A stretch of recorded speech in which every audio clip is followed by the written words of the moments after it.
उपमुख्यमंत्री देवेंद्र फडणवीस यांची घोषणा, शेतकऱ्यांना मिळणार 24 तास वीज। खरं म्हणजे दोन गोष्टी मला सांगितल्या पाहिजे।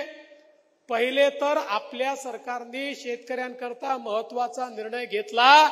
आता आम्ही तुमचं विजेचं बिलच माफ केलेलं आहे। कोणत्याही शेतकऱ्याला विजेचं बिल भरावं लागणार नाही। आणि सोबत दुसरं काय केलंय? आम्ही सौर कृषी वाहिनीची योजना आणली।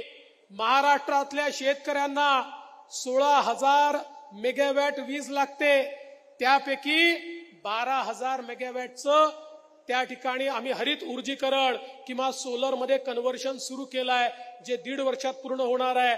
उलट 4,000चं आता काम अजून चालू करतोय। 2 वर्षानंतर शेतकऱ्यांच्या शेतात जाणारा विजेचा युनिट हा सोलरचा असणार आहे। त्यामुळे शेतकऱ्यांना 365 दिवस दिवसा वीज आम्ही देऊ, त्यांना रात्रीच्या विजेची आवश्यकता पडणार नाही।